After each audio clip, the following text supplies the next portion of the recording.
Assalamualaikum warahmatullahi wabarakatuh. Halo rekan cinta, berjumpa kembali dengan saya Mbak Nikmah di channel YouTube pribadi saya, Nikmah Ashifa. Rekan cinta, pernahkah Anda mendengar ya atau mengalami sendiri pasangan yang suka sedikit-sedikit ngajak pisah, sedikit-sedikit ngajak putus?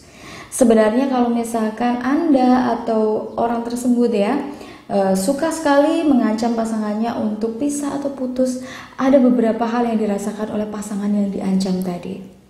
Yang pertama, dia akan menganggap bahwa pasangannya sudah tidak cinta lagi.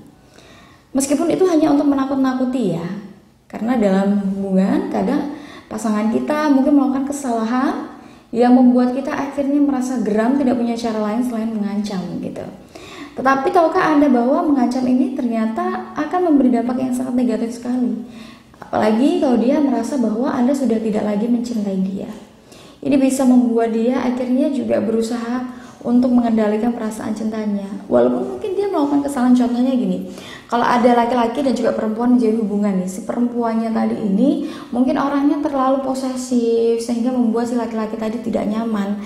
Nah, si laki-laki tadi mengancam si wanita tadi akan diputus kalau dia misalkan masih posesif gitu ya. Tetapi bagi si wanita ketika diancam untuk putus, biasanya dia akan merasa wah, si laki-laki ini ternyata nggak cinta sama saya, laki-laki ini ternyata sudah nggak peduli lagi dengan saya. Nah, akhirnya bisa membuat dia tadi ya akan pudar rasa percaya dirinya, akan merasa bahwa Anda ya memang sudah tidak mencintai dia lagi, dia sudah tidak diharapkan. Rasa cintanya juga bisa berkurang sedikit demi sedikit. Walaupun dulunya dia posesif karena dia kecewa dengan apa yang telah Anda lakukan tadi, apa yang Anda katakan tadi, ya, karena Anda mengancamnya putus, akhirnya sedikit demi sedikit rasa cintanya itu akan berkurang kepada orang yang mengancamnya tadi. Nah, kemudian yang kedua adalah biasanya dia akan timbul keinginan atau berpikir untuk mencari pengganti baru gitu. Maka dari itu tak heran kalau misalkan orang yang sering diancam putus, diancam cerai gitu ya, akhirnya di belakang ternyata dia menjalin hubungan baru dengan orang lain. Karena dia berpikir bahwa suatu saat hubungannya akan kandas. Nah, kalau sudah kandas, dia sudah punya hubungan baru, sudah punya orang yang bisa untuk dijadikan sebagai pasangan baru. Begitu. Makanya kalau misalkan Anda memang tidak ingin putus dengan pasangan, tidak ingin berpisah dengan pasangan, tidak ingin cerai ya, usahakan untuk tidak mengancam pasangan Anda. Khawatirnya kalau misalkan dia menganggap itu adalah sesuatu yang serius, bisa membuat pasangan Anda berbelok ke lain hati.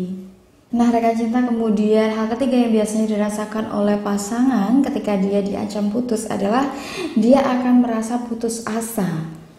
Maka tak heran kalau misalkan ada hubungan yang tiba-tiba itu dia sering diancam putus, bisa menimbulkan kekecewaan, rasa takut, putus asa, hingga akhirnya dia trauma. Maka dari itu rekan cinta, sekali lagi saya tekankan kepada Anda, kalau misalkan Anda memang mencintai pasangan Anda, sebesar apapun kesalahannya, kalau bisa dibimbing dengan baik. Kalau misalkan sudah tidak bisa dibimbing lagi, kemudian sudah tidak ada kecocokan lagi, maka bicarakan baik-baik kata putus tersebut ya, atau kata pisah tersebut ya. Jangan sampai dijadikan sebagai permainan atau alat untuk menakut-nakuti pasangan Anda saja. Karena sekali lagi itu dampaknya sangat buruk sekali dalam hubungan Anda ke depannya. Nah, rekan cinta, jangan lupa untuk terus saksikan video saya di YouTube channel pribadi saya, Nikmah Ashifa ya. Terima kasih telah menyaksikan video ini. Jika Anda ingin berkonsultasi, silahkan hubungi nomor yang ada di deskripsi di bawah ini. Wujudkan bahagia dengan cinta. Wassalamualaikum warahmatullahi wabarakatuh.